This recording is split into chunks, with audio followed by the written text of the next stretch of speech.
steps, moving swiftly as he dodges the boss monster's attacks.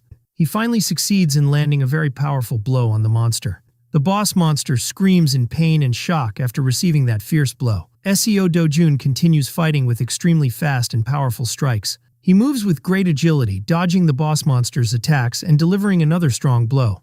Seo Dojun manages to land a finishing blow on the boss monster, confirming his dominance in this battle. As the confrontation between Seo Dojun and the giant serpent continues, Seo Dojun realizes, just as he expected, that the skin of this monster is extremely tough and completely different from the previous monsters he faced, to the point that his strikes have no effect on it. Seo Dojun stands there, wondering to himself what he can do now, wishing he could regain his former strength, because a monster like this would have been easily defeated before. At that moment, Seo Dojun notices something lying on the ground next to him and turns his attention to it. He approaches to discover that the object he noticed is an old sword lying on the ground. Seo Dojun examines the sword closely and decides that, even though it is old, he has no other option but to use it. Seo Dojun confidently picks up the sword from the ground, remarking that the value of a sword lies in the skill of the one who wields it, not in its quality or age.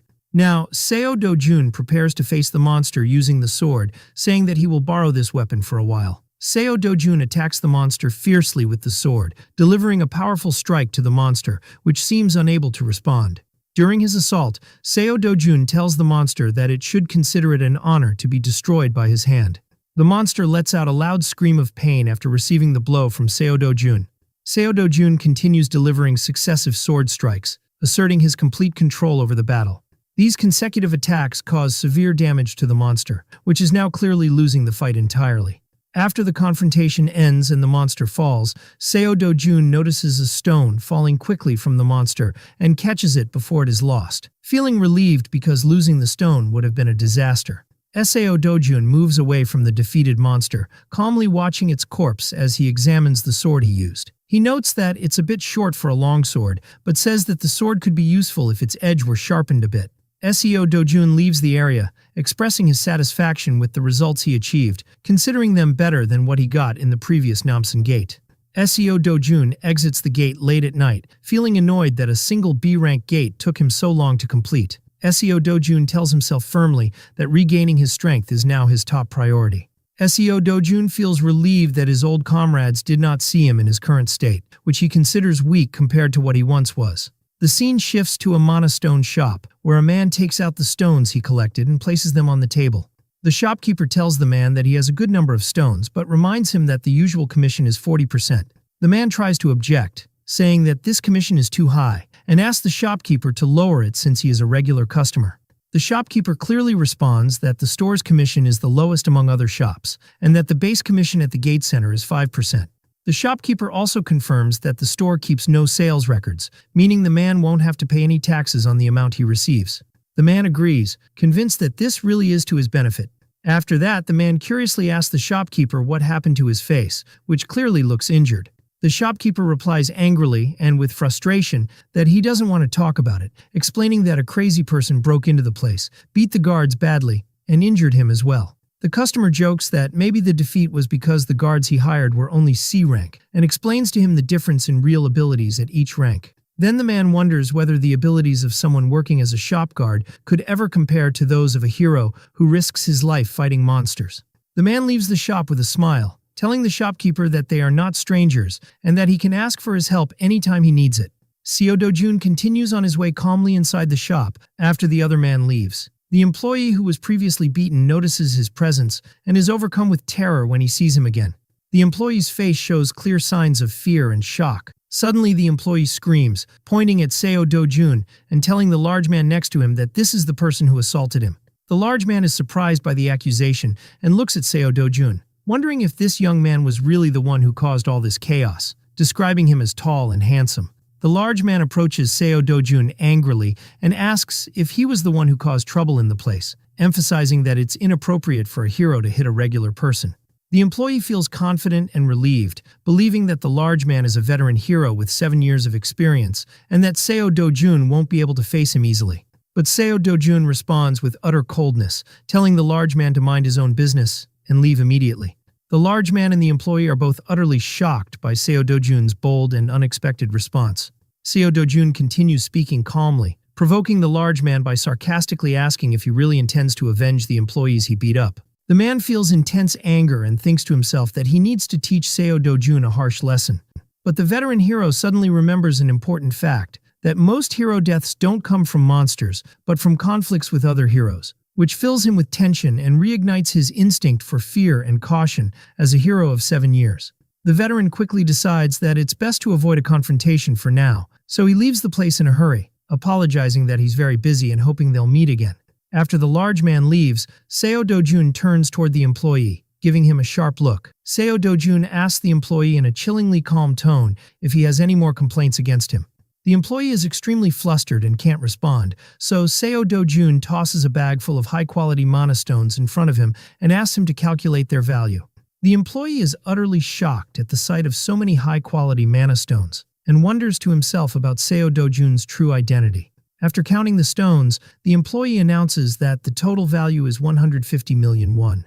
Seo Do-jun expresses his annoyance at how little the amount is, despite working all day, and orders the employee to bring him the money. The employee fearfully reminds Seo Do-jun that he has to deduct the commission, but Seo Do-jun gives him a terrifying look that makes him question if he said something wrong. Seo Do-jun changes his stance with icy calm and tells him the commission is only 1%, demanding he hand over 148.5 million won immediately. The employee loses his composure and yells that the commission is 40%, not 1%. But he calms down a bit and explains that any transaction exceeding 100 million won requires approval from his superior. Seo Do-jun coldly tells him to get approval immediately. The employee instantly calls his superior, explaining the situation with clear tension and fear. Seo Do-jun suddenly takes the phone from the employee and addresses the superior directly, demanding that he give the employee an order to hand over the money. The superior tries to ask for the phone back so he can clarify the situation. But Seo Do-jun angrily throws the phone hard against the wall. In the end, Seo Do-jun tells the employee that the superior understood the matter well and ordered him to bring the money, leaving the employee speechless in the face of Seo Do-jun's clear threat. The employee gives in to Seo Do-jun's clear threat, agrees to his demand in a quiet voice, and hands him the large amount of cash he requested. Seo Do-jun calmly leaves the shop after receiving the money and with a mocking smile, tells the employee that they should make another good deal next time as well. A strong-built man arrives at the shop and sharply asks the employee why he didn't answer his phone and what he meant by the call he received earlier. The employee, now completely broken and distressed, tells the man that he can't continue working anymore and announces his resignation. The employee looks at the phone shattered against the wall, desperately repeating that he just can't endure this any longer. At that moment, the phone rings again, and the employee turns toward it nervously, feeling frustrated and hopeless. On the other end of the call, the same man speaks and asks a girl named Hyun Jo-yeon to come immediately. Hyun Jo-yeon appears, a girl with elegant purple hair, confidently walking through the street while drawing admiring looks from the people around her. When Hyun Jo-yeon enters the shop, the employee is utterly shocked and screams in disbelief when he sees her. Hyun Jo-yeon smiles calmly and assures the employee that she is indeed Hyun Jo-yeon, the one he was called to meet. The employee realizes at that moment that Hyun Jo-yeon is a 4th-ranked hero in Korea and vaguely remembers that she is his boss's niece, wondering why she came to this place. Hyun Jo-yeon explains to the employee that she came because her uncle complained to her about a severe headache caused by a hero who forced him to sell mana stones. Hyun Jo-yeon seriously asks the employee to tell her all the details about what happened in the shop. Meanwhile, Seo Do-jun is busy trying to regain his former strength through training and meditation, knowing that regaining his power is the most important thing at this stage. Seo Do-jun realizes that mana in the current world is much scarcer than in the world he previously lived in, and he believes that regaining his full strength may take as long as 3 years or more. Seo Do-jun thinks it would be good if he could get some good equipment to help him during this period, but he notices that the equipment available in this world is very limited and of mediocre quality. Suddenly, a violent tremor shakes the house, and Seo Do-jun's grandmother screams in terror, thinking it's an earthquake. His little sister Eun-young screams in fear, asking if what's happening is really an earthquake. At that moment, Seo Do-jun quickly realizes that what's happening isn't an ordinary earthquake, but something far more dangerous. Suddenly, huge cracks appear in the sky, and a massive rift forms in the air above the city. Seo Do-jun watches what's happening with great concern, fully aware that this is the emergence of a new and dangerous rift zone. Seo Do-jun hears his sister Eun-young calling out to him in panic, yelling, "Brother!" The scene shifts to the Seoul Hero Association building, where the monitoring team receives urgent news of a new rift appearing in the Mapo district. The team leader realizes the severity of the situation when he discovers that the rift appeared in a residential area, and he is deeply worried about the possibility of civilians who are not heroes entering the rift. The leader explains with fear that if any civilian enters the rift zone, no one else can enter, and if the civilian dies inside, a wave of monsters will pour out of the rift zone into the city. He emphasizes that if that happens, the entire city of Seoul will be in imminent danger, threatening everyone's lives. Elsewhere, Hong Hee-ju appears in a state of intense anger, slamming the table forcefully and screaming that it would have been better if she had killed that bastard herself instead of complicating things and paying money to get rid of him. Hong Hee-ju yells at director Lee, ordering him to make sure Kang Cheol-woo is killed, adding that if he fails to kill Seo Do-jun, they will have to pay back the money they received 10 times over. Director Lee agrees and assures her that he will personally oversee the matter until the mission is completed. Meanwhile, the scene shifts to Seo Do-jun, who finds himself in a dense forest filled with tall trees, standing in the middle of it, deep in thought. Seo Do-jun finds it hard to believe the place he is now seeing before him. Seo Do-jun lies down on the ground and remembers that this forest is the Batisqua Forest, which he used to visit often as a young child. Seo Do-jun walks through the forest, observing everything around him, from the trees and plants to the blowing wind, feeling amazed at how closely the place resembles his memories. Seo Do-jun notices that the mana in the air is abundant, and that the shape of the sky and clouds is also exactly the same as in his old memories. Seo Do-jun decides to leave the forest in a certain direction, hoping he will find something he expects to see. As soon as he exits the forest, he is astonished to see the World Tree, the gigantic legendary tree he always knew. Seo Do-jun realizes that this tree is an extremely ancient spiritual tree that contains a vast flow of pure, high-quality mana. Seo Do-jun remembers that the destruction of the previous world was caused by the burning of this tree, which led to the collapse of the mana flow in that world. He is amazed to see the world tree completely intact and realizes that this means he can regain his former strength. Seo Do-jun smiles confidently, affirming to himself that he can now recover all the mana he previously lost. Seo Do-jun sits under the world tree and enters a state of deep concentration to absorb pure mana from it. Seo Do-jun remains in complete focus, continuously absorbing mana from the world tree. Days pass, 1 day, then 2, then 3 days, and he is still sitting in the same spot, deeply immersed in meditation and mana absorption. Seo Do-jun forgets about eating and drinking, remaining in this state for 10 whole days, focusing only on breathing and absorbing mana. At the end of this long period, Seo Do-jun breathes with relief, feeling a tremendous change in his strength. Suddenly, Seo Do-jun senses strange movement and suspicious sounds coming from inside the forest, and his expression instantly changes to one of caution.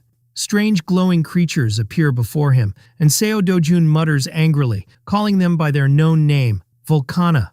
Seo Do-jun immediately remembers that these are the same creatures that burned the world tree in the past and caused the destruction of the previous world. The creatures quickly head toward the world tree, trying to destroy it once again. Seo Do-jun prepares to face them, wishing he had a water-based weapon to help him in this battle. The glowing creatures rush at him at tremendous speed to attack him. But Seo Do-jun quickly decides that the lack of a weapon doesn't matter, and that he can face them with his current strength. He confidently declares that he will crush them all without exception. Seo Do-jun begins to use the power he gained from the pure mana to attack them.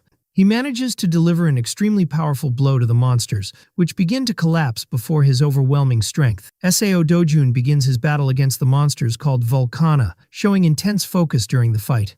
Seo Do-jun unleashes his mana energy on a massive scale, surrounding himself with it. He notes to himself that the dense mana has been released in the form of chai to execute a powerful explosion against the monsters.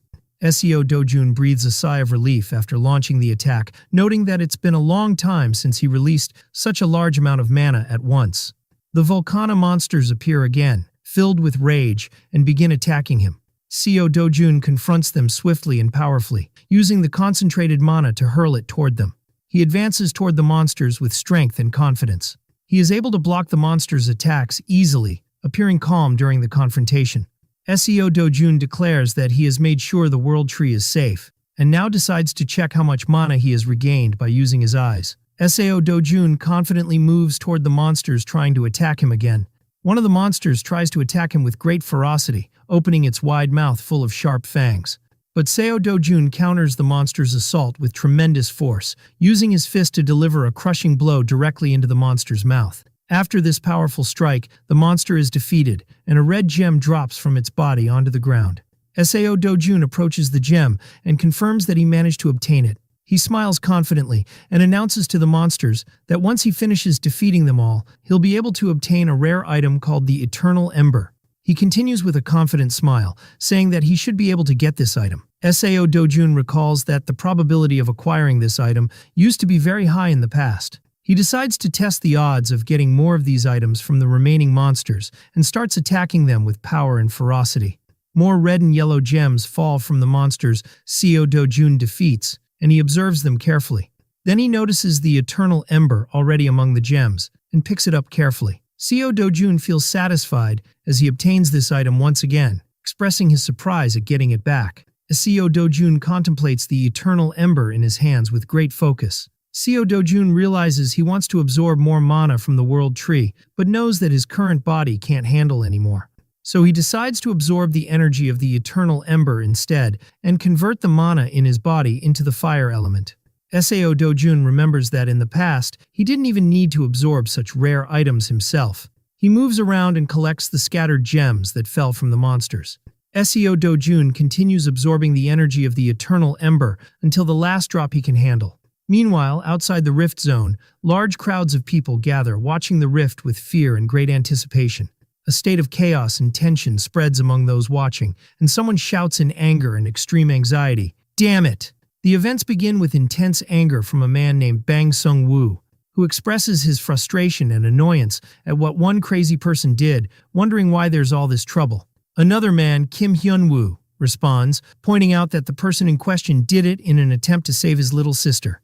But Bang Sung-woo angrily rejects this, saying it's just an excuse, claiming that person heard a rumor about something valuable in an easy zone and entered without thinking about others. He adds that if he wants to die, he should do it alone without causing trouble for everyone else. Kim Hyun-woo asks Bang Sung-woo what the guild leader said. The latter replies that the leader just ordered them to wait and observe the situation. Kim Hyun-woo wonders why they're waiting, and Bang Sung-woo explains that rift zones have appeared simultaneously in several major countries like the United States, China, Britain, Turkey, and Switzerland. Kim Hyun-woo understands why the leader is busy, commenting that this is the first time something like this has happened. He then adds that other countries were able to control the situation well, while only they are having problems because of that person he calls a beggar. Bang Seung-woo becomes angry and says he'll wait for that person to come out first, and then he'll smash his face.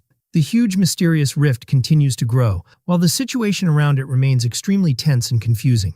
It is officially announced that 28 days have passed since the new rift appeared, and the Hero Association issues a warning about a wave of first-level monsters. It is also announced that if the civilian Mr. S, who first entered the rift, does not come out within the next 2 days, the situation will become very serious. The scene shifts to a man who appears to be in a leadership position, who asks in surprise, "So the civilian who entered first was that bastard Seo Dojun?" His assistant, Director Kim, confirms that the information is accurate, and that the civilian is indeed Seo Dojun. The leader asks about the likelihood of Seo Dojun returning alive, and Director Kim answers that if he's just a civilian, the chance is almost zero, about 1%. But the leader laughs mockingly, saying the chance of returning alive is less than 0.1% and finds the idea of a civilian surviving to be ridiculous. The leader then continues, mocking the Hero Association, saying they are making huge mistakes due to a lack of information. He then wonders, what if Seo Dojun is actually awakened? Director Kim replies that if he is truly awakened, then it will depend on what hero rank he belongs to, admitting that it's difficult to make an accurate judgment in that case. The leader agrees with Director Kim, adding that simply being good at fighting and surviving in the rift isn't the same thing. Suddenly, the leader mentions that Seo Dojun has 2 family members and suggests that they should secure them. Director Kim is surprised by this and asks what they're planning to do now. The leader responds with a chilling calmness, saying that they should treat the family well for now. But if Seo Dojun dies, they'll sell his family's organs, and if he returns alive, they'll demand massive compensation and put him into debt. Meanwhile, Seo Dojun continues his deep focus on absorbing energy from the World Tree inside the rift. Seo Dojun feels a huge change in his body and power after absorbing the energy of the Eternal Ember and wonders to himself how much time has passed so far. He confirms that he has already absorbed hundreds of Eternal Embers. He declares to himself that he can now use fire element mana whenever he wants. He affirms that his resistance to fire has increased dramatically and considers that he's in a much better state than he was in the past when he was called the Sword Master. Sao Dojun touches the world tree with deep contemplation, recalling the past and comparing it to the present. With words of gratitude, Sao Dojun thanks the world tree for the energy and strength it has given him. The story continues with Sao Dojun expressing deep gratitude to the world tree for the strength and energy it gave him. Then he begins gathering the red mana stones he obtained during his battle with the monsters and places them in a small bag. Sao Dojun looks at the world tree and says to himself with sadness that he might not see it again after this time. But then he tells it that if they ever meet again and it is in danger, he will protect it no matter what it takes. Sao Dojun exits the rift to the outside and notices that the area is completely devoid of people, wondering if everyone has left in preparation for the coming monster wave. Then Sao Dojun senses a rather strong aura in a certain direction and immediately decides to head toward it. He moves at great speed toward that aura. Meanwhile, Bang Seung-woo and Kim Hyun-woo are seen standing and talking together near the rift site. Sao Dojun notices their clothes from a distance and realizes they are from the same group he met before at the previous gate, and he thinks that if he gets caught by them, it would be very troublesome. Sao Dojun decides to use his new power and releases a powerful fire blast toward them. The flames reach quickly and cause a huge explosion that surprises everyone. Kim Hyun-woo is astonished and shouts in surprise, wondering about the source of the sound, worried that it might be a fire. Panic spreads among the group as they go to check for any civilian injuries, while everyone tries to flee and retreat from the area quickly. Bang Seung-woo and Kim Hyun-woo are left in a state of shock and anger, and Bang Seung-woo furiously wonders why there is fire in this place. At the same time, Sao Dojun calmly walks away from the area, observing the flames he set, thinking about the quality and precision of the fire. Sao Dojun silently mentions the name Kosak and wonders if he would be impressed by this fire if he saw it. Then Sao Dojun remembers the past, saying that Kosak would definitely have been very pleased to see this fire, as he was the strongest fire mage on the continent. At that moment, Kim Hyun-woo senses something strange and suddenly stops, telling Bang Seung-woo, "Wait." Kim then notices that the rift is acting abnormally and informs Bang Seung-woo. Everyone looks at the rift with astonishment and deep concern as it begins to change its shape in a strange and suspicious way. Bang Seung-woo becomes extremely tense as he wonders what is happening to the rift. Everyone's amazement grows as they notice that the rift is gradually disappearing from its place.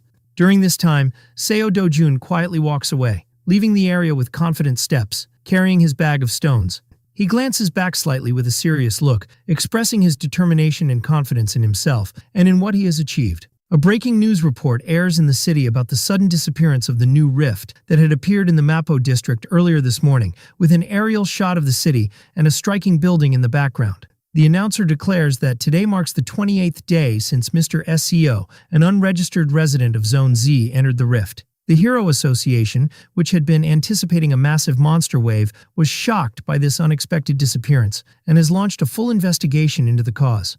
At the same time, the news reports that a mysterious fire has broken out in a junkyard near the location of the rift. Some people in the streets begin commenting sarcastically that bastard Sao Dojun must have died inside the rift. Some believe he got what he deserved, while others argue that it's common sense to stay away from a rift when it first appears. Another person calmly replies that someone has already lost their life and that such talk is unnecessary. One of them answers that people are lucky the disappearance of the rift saved Seoul from turning into a war zone. Sao Dojun, walking in disguise under a hat, silently observes the situation and thinks to himself that if the rift is gone forever, he may never see the world tree again, but admits that maybe it's better this way. He raises his eyes to the sky and thinks that there is always something worth protecting, no matter what happens. Sao Dojun then heads toward the HCS Finance Company building in Yeongdong-po. Inside, two men are talking, saying that Sao Dojun is definitely dead, and therefore the old woman and the little girl, his grandmother and his sister Onyong, are as good as gone too. One of them replies that if they're unlucky, the family's organs will be sold. As for the grandmother, she's finished, but if the girl grows up, the boss might find some use for her in the future. Sao Dojun enters the building in disguise and coldly asks the men where their boss is. The boss, Kim, appears outside, walking with ease and confidence. He believes everything is calm now that Sao Dojun is dead and asks his assistant about his schedule for the day. The assistant informs him that he has a lunch appointment followed by a meeting with Director Baek in the evening. The boss smiles confidently and asks his assistant to call Ms. Kang and prepare the new girls, if any are available. He climbs the stairs, unaware of what awaits him. Suddenly he's stunned to see one of his men being violently attacked and thrown aside.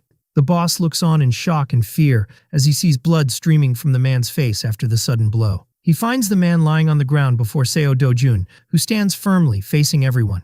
The man rises, coughing up blood, and faces Seo Do-jun, who orders him to crawl toward him like a dog. Terror appears on the boss's face as he hesitates to obey the command. Seo Do-jun continues humiliating the boss in front of everyone, kicking the table hard again to assert his dominance. Seo Do-jun then mockingly asks the boss if he didn't hear him properly. The boss crawls on the ground toward Seo Do-jun, who is sitting cross-legged on a chair, and then commands him to bark like a dog. Seo Do-jun tells him that someone like him doesn't deserve to be treated like a human and orders him to bark as loudly as possible. The boss, Kim, is forced to bark repeatedly like a dog, screaming in fear and humiliation in front of everyone. The boss's men in the room hear Seo Do-jun demanding their leader to bark louder and more clearly. In the end, the humiliation deepens as the boss continues barking loudly, while everyone watches the scene in horror and disbelief. Seo Do-jun sits back, relaxed, and scolds the men around him, calling them hypocrites who grovel before him and pretend to be obedient, yet are ready to stab him in the back at the first opportunity. He turns to Hwang Chang-seop and addresses him sharply, sarcastically asking if he thinks this is the first time he's dealt with trash like him. President Hwang Chang-seop begins to beg Seo Do-jun for mercy, pleading for forgiveness, and promising to serve him loyally like a dog for the rest of his life. But Seo Do-jun refuses to hear his pleas and shouts at him to shut up, delivering a powerful kick that sends him flying. Seo Do-jun then turns to the assistant with glasses and calls out to him saying "glasses," which catches the man off guard. He tells him that he is the president now and advises him not to waste his life working like a dog under someone as lowly as the former boss.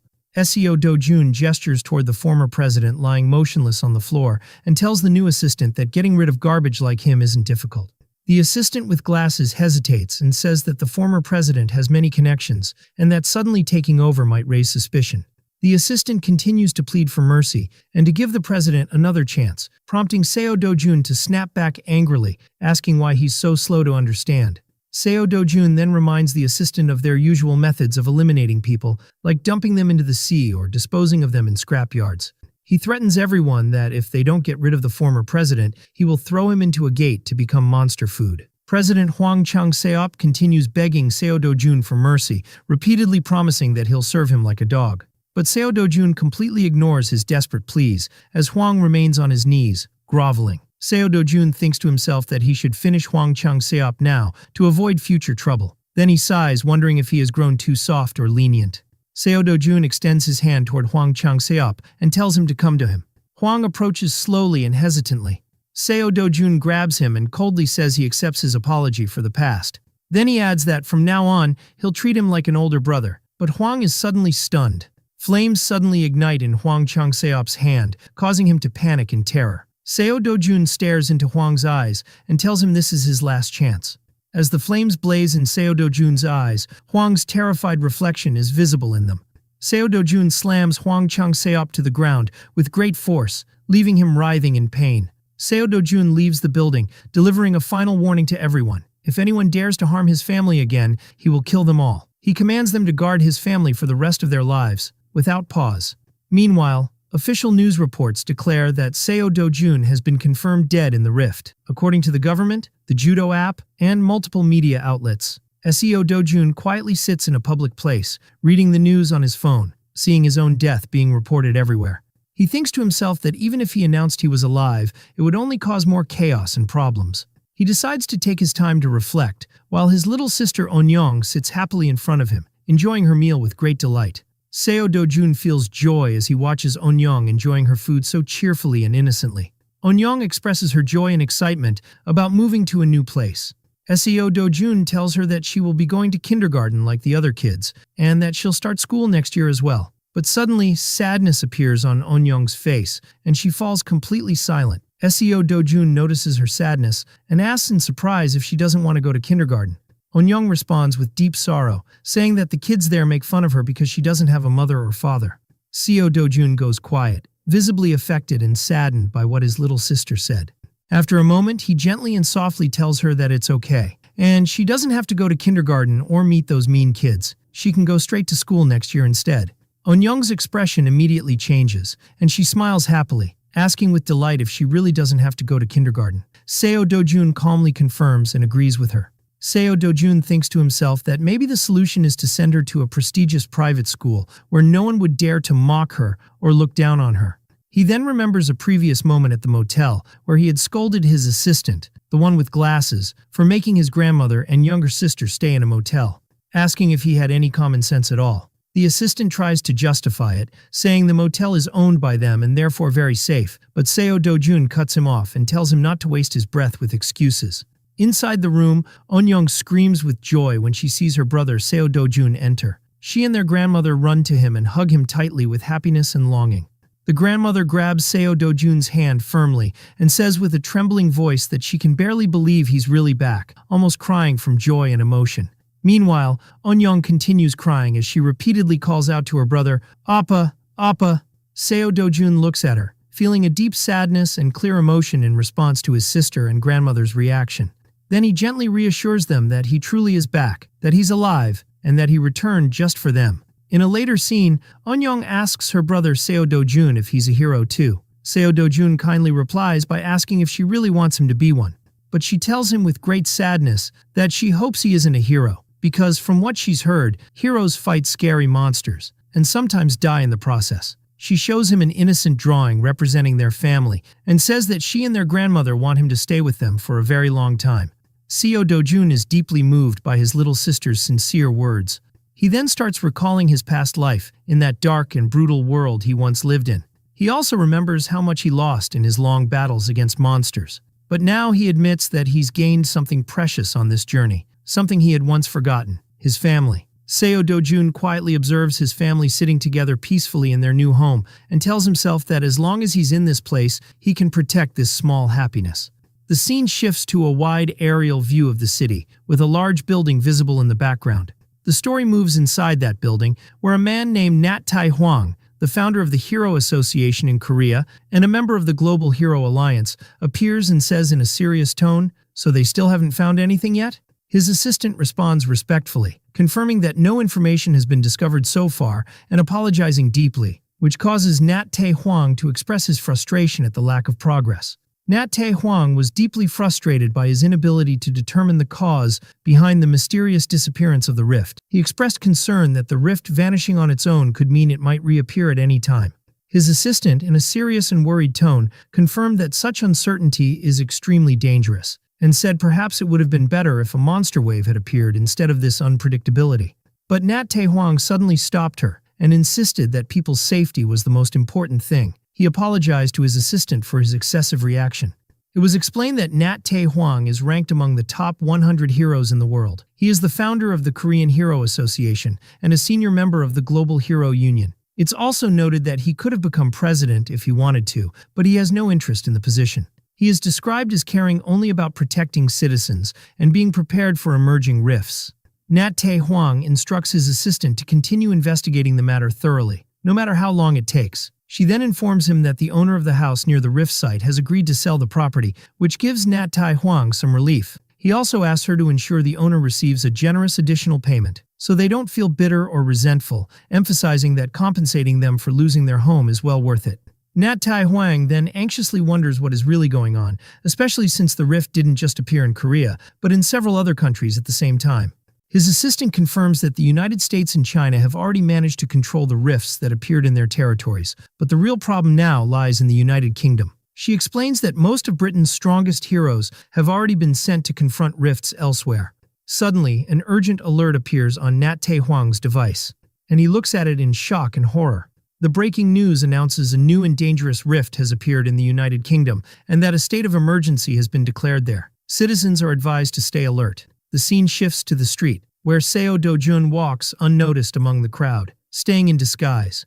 Seo Dojun heads toward a store that specializes in buying mana stones, where he notices large promotional banners advertising high prices for stones. As soon as Seo Dojun enters the store, the employee screams in terror upon seeing him. The employee shouts for the manager, pointing at Seo Dojun and saying that the person he thought was a bird at first is actually a human. The manager asks if he's referring to that specific person. then turns to Seo Do-jun angrily and asks if he's the one who forced the employee to sell stones while he was away.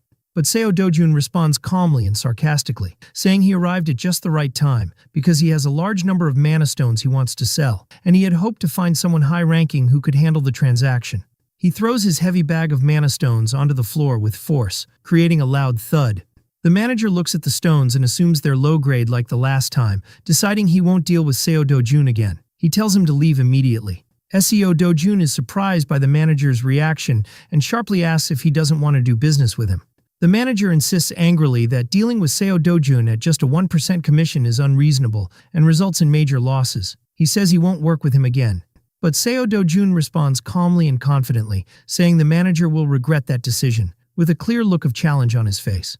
The manager retorts that it's impossible to reason with him, adding that there's a reason the gate center charges a 5% fee, and says there's no point explaining anything to someone like him. He insists on his position and orders Seo Do-jun to leave the store and never return, making it clear he wants no further dealings with him. As Seo Do-jun emptied his bag onto the floor inside the store, a large number of red mana stones spilled out. Both the employee and the manager were astonished upon seeing such a vast quantity of valuable stones. Then the manager noticed a particularly special stone among them, known as the Hero Mana Stone, which is rumored to be worth over 1,000 times the annual income of an average person. But Seo Do-jun calmly responded to their amazed looks, saying that if they weren't interested in buying the stones, he could simply forget it and leave. The properties of the Hero Mana Stone were clearly explained, being an extremely rare stone with immense power and tremendous monetary value. A story was mentioned about a well-known drug dealer from Mexico named Karazaman, who once tried to dismantle mana stones to create drugs. But while doing so, the mana stone's power awakened him as a hero for the first time. Since then, these stones have become highly important to heroes because of their incredible strength and ability to enhance mana. In the store, the manager and the employee kept staring at the rare stone in astonishment, fully aware of its great value. But Seo Do-jun calmly asked them to return the stones to the bag because he was going to leave. The manager's attitude changed instantly, and he addressed Seo Do-jun with extreme politeness and a wide smile, asking him to sit for a moment while they assessed the stones. The employee immediately began gathering the stones and carefully arranging them on the table. Seo Do-jun sat and waited for the evaluation, drinking his beverage with cold detachment. While waiting, the manager cautiously tried to discuss the commission rate of only 0.5%, expressing concern that it was too low. Seo Do-jun responded indifferently, telling him, "Then don't accept the deal." The manager became extremely tense and quickly apologized, clarifying that he didn't mean to reject it, he was just curious. The manager asked Seo Do-jun why he reduced the commission to 0.5%, and Seo Do-jun replied by stating the reason was simply his annoyance. The manager was filled with fear and quickly apologized, admitting he had made a mistake by not thinking carefully. Seo Do-jun responded with obvious coldness, saying he was tired of hearing apologies and clearly asked whether the manager would accept the rate or not. The employee watched the situation unfold, feeling angry about the way Seo Do-jun was treating his manager, internally calling him rude and arrogant. The manager tried to explain the significance of these stones and said that most other companies buy them at market price without any commission, and that Seo Do-jun wasn't even being charged a high rate here. Seo Do-jun interrupted him and said, "This conversation is too long. If he doesn't like it, I'll just leave." The manager started lowering the rate quickly, first suggesting a 9% commission, then 8%, but Seo Do-jun mockingly rejected all of his offers. The manager continued trying to negotiate with Seo Do-jun, gradually lowering the commission to 7%, then 6.5%, but Seo Do-jun rejected them all and mocked his poor negotiation skills. The manager dropped to his knees in desperation before Seo Do-jun, but Seo Do-jun offered him a 1% rate as a gesture based on their previous dealings. However, when the manager screamed internally and called Seo Do-jun a highway robber for demanding such a rate, it became clear how angry and desperate he felt. Seo Do-jun gave him a calm smile and told the manager quietly that, just so he knows, he still had about 7 more bags filled with the same kind of stones. At that moment, the manager's attitude changed completely. He shouted at the employee to hurry and bring the contract immediately, realizing the value of the deal he had almost lost. Seo Do-jun looks at his phone and thinks that achieving the dream of buying a house worth 110 billion won no longer seems impossible, given the amount of money he has managed to gather so far. But he soon faces a new problem. He can't obtain high-quality mana stones just from regular gates. He thinks to himself that it would be great if he could enter rift zones freely, as they are the main source of high-grade mana stones. Suddenly, Seo Dojun's phone emits a loud notification sound. The store manager, concerned, asks if a monster wave has broken out. Seo Dojun looks at the phone, and it turns out the message is about a new monster wave emerging in the United Kingdom, specifically in the southern region. The alert advises all travelers and business people to immediately revise their plans. A sarcastic smile appears on Seo Dojun's face, and he internally describes those who failed to control the